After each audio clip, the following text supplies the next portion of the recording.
Seguimos nas notícias internacionais. A Coreia do Norte revelou que agora tem capacidade de lançar mísseis a partir de submarinos. Até então, só 8 países no mundo dominavam essa tecnologia. A ONU, inclusive, alertou o ditador Kim Jong-un por violar resoluções do Conselho de Segurança. Já chamo para essa conversa, então, o nosso editor de internacional, Marcelo Favalli, que vai explicar para a gente o que esse tipo de armamento realmente significa para um país que a gente sabe frequentemente ameaça atacar outros territórios. Boa noite, Favalli, bem-vindo. Boa noite, Muriel. Vamos falar desses outros territórios? O Kim Jong-un, desde que ele tomou o poder com a morte do pai, ele elevou o tom aí de ameaças com antigos desafetos da Coreia do Norte, por motivos históricos. Coreia do Sul, o Japão e os Estados Unidos. Então, os testes balísticos com esses mísseis de curta, média e longos alcances poderiam chegar, então, nesses 3 territórios que eu falei, Coreia do Sul, Japão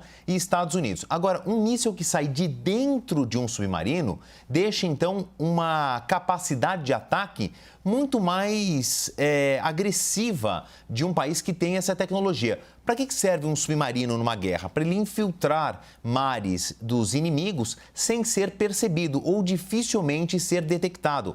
Essa é a função estratégica de um submarino. Agora imagina um submarino que consegue então lançar um míssil. Significa que o ditador Kim Jong-un poderia levar uma dessas embarcações, um desses submarinos, bem pertinho da costa de um desses inimigos e lançar ali o seu míssil para esse território. E quem sabe colocar ali uma ogiva nuclear. Então é por essa a preocupação desses países que, então, como você falou, até então 8 deles tinham essa tecnologia de mísseis saindo de submarinos. O Pedro Moreira, o nosso repórter lá em Nova York, consegue explicar melhor essa história na reportagem a seguir.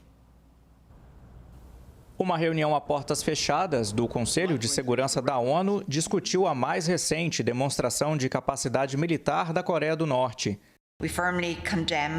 Nós condenamos firmemente este ato de provocação, que constitui uma clara violação das resoluções do Conselho de Segurança, disse a embaixadora da Irlanda na ONU em nome do colegiado. Ela também apelou à Coreia do Norte para abandonar seu programa de armas nucleares e chamou a comunidade internacional para cumprir rigorosamente as sanções impostas ao regime. Nesta quarta-feira, a TV estatal do país divulgou fotos do momento em que o novo míssil foi testado. E mais cedo, a agência de notícias oficial da Coreia do Norte havia reportado o lançamento. A confirmação por Pyongyang veio um dia após a Coreia do Sul e o Japão terem rastreado o disparo na costa leste do país. A mídia estatal norte-coreana informou que trata-se de um novo tipo de míssil balístico lançado a partir de um submarino.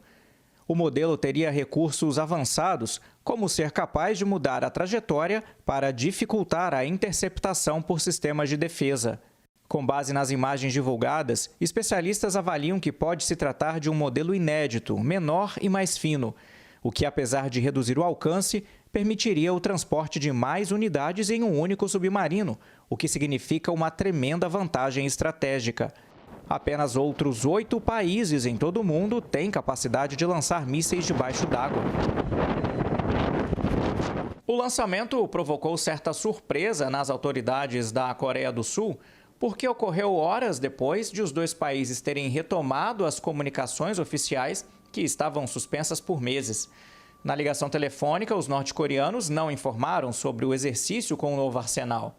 No final do mês passado, o Norte já havia lançado o que afirmou ser um novo míssil supersônico. Aqui nos Estados Unidos, a Casa Branca pediu à Coreia do Norte que abandone as provocações e reafirmou que segue disposta a tratar diplomaticamente com o país sobre o seu programa de armas. Pyongyang se recusa a negociar e acusa os Estados Unidos e a Coreia do Sul de falarem de diplomacia enquanto aumentam as tensões com atividades militares na região. Também nesta quarta-feira, o ministro das Relações Exteriores sul-coreano falou ao parlamento do país que uma opção poderia ser o relaxamento das sanções contra o norte, caso os vizinhos aceitem retomar o diálogo.